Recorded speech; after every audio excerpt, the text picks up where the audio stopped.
قسمت کا لکھا ہوا شخص کو ملتا ہے، یہ بات طے ہے۔ مجھے اور آپ کو وہی مل رہا ہے جو ہماری قسمت میں لکھا ہے، اس سے ایک حبہ بھی، ایک دانہ بھی کم نہیں ملے گا اور ایک زیادہ نہیں ملے گا۔ صحیح حدیث ہے، بخاری کی دیگر کتب احادیث میں موجود ہے، جب بچہ شکم مادر میں 120 دن کا ہوتا ہے تو 4 ماہ کا جب بچہ شکم مادر میں ہوتا ہے تو اس کی روح پھونکی جاتی ہے، تو فرشتہ آ کے اس کی عمر بھی لکھ جاتا ہے، اس کا شقی و سعید ہونا بھی لکھ جاتا ہے اور اس کا رزق بھی لکھ جاتا ہے۔ تو رزق جو لکھا گیا وہ ہمیں ملے گا، اور جب جب ملنا ہے تب تب ملے گا۔ جو لکھا گیا ہے وہ بہر صورت ہمیں حاصل ہوگا۔ اب وہ جو ہماری قسمت کا رزق ہے اس کے حصول کا ذریعہ کیا ہے؟ بذریعہ حلال ملتا ہے یا اس کے ذرائع حصول کے وہ حرام ہیں؟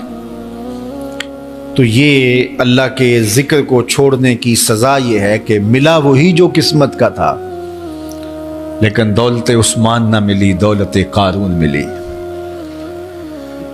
لکھا جو تھا، مقسوم تھا، ملا وہی، ایک دانہ بھی زیادہ نہیں ملا اور ایک دانہ بھی کم نہیں ملا، لیکن اس کی سزا کاٹنی پڑے گی اس لیے کہ حصول کے ذرائع حرام تھے۔ تو حضرت اکرمہ رضی اللہ تعالیٰ عنہ فرماتے ہیں کسبن حرامن، تو معیشت تنگ کیسے ہوتی ہے؟ بندہ کہتا ہے کہ یہ تو بڑا کما رہا ہے لیکن کما بذریعہ حرام رہا ہے۔ اللہ اکبر۔ بعض کا کچھ لوگ محنت کر کے بھی حرام کماتے ہیں۔ ہم نے دیکھا کہ اس گرمی میں جو لوگ مزدوری کرتے ہیں اور بالخصوص لوہے کی بھٹی پہ جو کام کرنے والے ہیں، کتنا سخت کام ہے، لیکن وہاں بھی جو ہے وہ چاہے 15-20 منٹ جو ہے وہ خیانت کر کے اپنے اس رزق کو حرام بنا لیں اور ناجائز کر لیں، اتنی مشقت کے باوجود بھی کیتی کتری پئی خو محمد تے سکہ بنے زردہ۔ تو ایک سودا ایسے بھی بک جاتا اگر 2 منٹ گاہک کو دیتا، لیکن جھوٹی قسم کھا لی اور وہ لے کے چلا گیا، سودا تو بک گیا لیکن ذریعہ اس کا حرام ہو گیا۔ یہ ذرا دیکھیے، جھوٹی قسم کھانے والے کو اللہ نظر رحمت سے بھی نہیں دیکھے، اتنی بڑی سزا ہے اس کی، اور نہ بکتا کوئی اور آ کے لے جاتا۔ جو قسمت میں لکھا ہے وہ تو آپ کا ہر صورت میں ہوگا، لیکن کچھ لوگوں کو اللہ کے ذکر کو چھوڑنے کا نتیجہ یہ ملتا ہے کہ پھر وہ ان کے ذرائع آمدنی جو ہوتے ہیں، محنت کے باوجود بھی کسب حرام ہو جاتا ہے کسی نہ کسی وجہ سے۔ کئی لوگ دودھ اکٹھا کرتے رہتے ہیں، آخر میں ایک قطرہ پیشاب کا ڈال دیتے ہیں۔ سادہ مثال آپ کے سامنے رکھو، کتنی محنت سے وہ کیا تھا، تو اپنی ساری محنت کو ضائع کر دیتے اور حرام کا ٹانکا لگا دیتے، ایک قطرے سے وہ سارا ضائع کر بیٹھتے۔ تو یہ اللہ کے ذکر سے منہ موڑنے کا نتیجہ ہے۔ جب تمہارے دل اللہ کی یاد سے خالی ہو جائیں گے، تمہاری زندگیوں میں قرآن نہیں ہوگا، تمہاری زندگیوں کے اندر اسلام کے اجالے نہیں ہوں گے، تو پھر نتیجہ کیا ہوگا کہ معیشت دنک کیا ہے؟ کسبن حرامن۔ دوسرا معنی کہ تنگ زندگی، تلخ زندگی، جو حضرت عبداللہ ابن عباس سے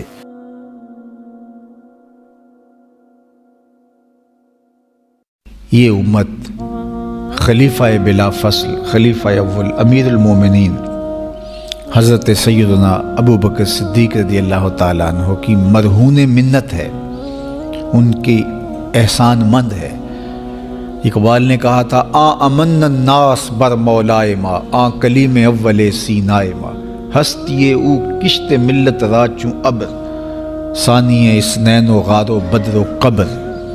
کہتے ہیں کہ وہ شخص جس نے ہمارے آقا و مولا پہ سب سے زیادہ احسانات کیے، اور میرے آقا کریم نے ارشاد فرمایا میرے اوپر جس نے بھی کوئی نیکی کی میں اس کا بدلہ چکا دیا دنیا پر ہی، لیکن ایک ابو بکر ایسے ہیں جن کی نیکیوں کا بدلہ قیامت کے دن رب ہی چکائے گا۔ یہ حضور علیہ السلام نے ارشاد فرمایا۔ اور پھر میں ما نفعنی مال احد قط، ما نفعنی مال ابی بکر مجھے کسی کے مال نے اتنا نفع نہیں دیا جتنا ابو بکر کے مال نے نفع دیا۔ اپنا سب کچھ حضور کی راہوں میں نچھاور کر دیا، مال پیش کیا، جان پیش کی، اولاد پیش کی، وقت دیا، ایک ایک سانس حضور کے نام کر دی۔ کہتے ہیں حضور علیہ السلام کا سایہ نہیں تھا، لیکن ابو بکر رضی اللہ تعالیٰ عنہ سایہ بن کے حضور کے ساتھ رہے، سائے کی طرح حضور کے ساتھ رہے۔ بدر کے ساتھی، حضر کے ساتھی، سفر کے ساتھی، غار کے ساتھی، حد ہو گئی مزار کے ساتھی۔ اللہ اکبر۔ ایک دن حضور ایسے نکل رہے ہیں مسجد نبوی سے، تو کوئی لوگ داخل ہو رہے تھے، تو حضور کے دائیں ہاتھ میں ابو بکر کا ہاتھ تھا، بائیں میں حضرت عمر کا ہاتھ تھا۔ تو حضور ایسے دونوں کے ہاتھ پکڑ کے باہر نکل رہے تھے، تو کسی کو اندر آتے دیکھا تو اس کو دیکھ کر کے کہا، قیامت کے دن ہم قبروں سے یوں ہی اٹھائے جائیں گے، میرے دائیں ہاتھ میں ابو بکر کا ہاتھ ہوگا، بائیں ہاتھ میں عمر کا ہاتھ ہوگا۔ اللہ اکبر۔ سیدہ کہول اہل الجنہ، جنت کے بوڑھوں کا سردار کہا، ابو بکر فی الجنہ، جنت کی بشارت دی۔ عشرہ مبشرہ میں سے پہلا نام حضرت ابو بکر رضی اللہ تعالیٰ عنہ کا ہے۔ فرمایا میرے 2 وزیر آسمان پہ ہیں، 2 وزیر زمین پہ ہیں۔ آسمان پہ میرے 2 وزیروں کا نام جبرائیل و میکائیل ہے، اور زمین پہ اوپر میرے 2 جو وزیر ہیں، ایک کا نام ابو بکر ہے، ایک کا نام عمر ہے۔ تو کیا شان ہے حضرت ابو بکر صدیق رضی اللہ تعالیٰ۔ ہر نبی کا صحابی عظمتوں کے معراج پہ ہے، لیکن جو شان حضور کے اس جاں نثار کو دی گئی ہے، اللہ اکبر۔ قرآن نے بھی کہا نا، وَثَانِيَ اثْنَيْنِ إِذْ هُمَا فِي الْغَارِ۔ اللہ اکبر۔ 2 میں سے دوسرا، اللہ اکبر، جب وہ غار میں تھے، 2 میں سے دوسرا، اس لفظ کی خوبصورتی ملاحظہ کیجئے، 2 میں سے دوسرا۔ حضرت عمر کہا کرتے تھے، حضرت صدیق اکبر کا ذکر کرتے ساتھ رو پڑتے اور کہتے کہ ابو بکر میری ساری زندگی کی نیکیاں لے لیں، وہ غار والی ایک نیکی مجھے دے دیں۔ ساری نیکیاں زندگی کی ابو بکر لے لیں، ایک نیکی غار والی مجھے دے دیں۔ تو ان کی ساری نیکیاں ایک طرف اور ابو بکر کی ایک نیکی ایک طرف۔ اور حضرت عمر کہا کرتے تھے، کاش میں ابو بکر کے سینے کا بال ہی ہوتا۔ کوئی کم شان ہے؟ یہ حضرت عمر کہہ رہے ہیں، یہ عمر جس کے بارے میں میرے حضور علیہ السلام نے فرمایا کہ میرے بعد اگر نبوت کا دروازہ بند نہ ہوا ہوتا، میرے بعد اگر کسی نے نبی ہونا ہوتا تو وہ عمر ہوتا۔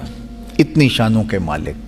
ان الشیطان یفر من ظل عمر، شیطان عمر کے سائے کو دیکھ کے بھاگ جاتا ہے۔ وہ عمر کہہ رہے ہیں، کاش میں ابو بکر کے سینے پر اگا ہوا بال ہی ہوتا۔ یہ شان ہے، یہ عظمت ہے۔ سارے حضور کے صحابی عظمتوں کے معراج پر، لیکن ان کی شان ہی وکری ہے۔ کسی پنجاب شاعر نے کہا کہ سارے یار نبی دے سونے، نہیں کوئی اینا یاراں ورگا، نہ کوئی ہویا نہ کوئی ہوسی، اینا جان نثاراں ورگا، نہ اس دھرتی پیدا کیتا، اینا یاراں ورگا، اعظم شان صدیق کی دساں اکو یار ہزاراں ورگا۔ وہ عظمتوں کی کس معراج پہ، امن الناس بر مولائے ماں، کلیم اول سینائے ماں، ہستی او کشت ملت راچو ابر، ثانی سنین و غار و بدر و قبر۔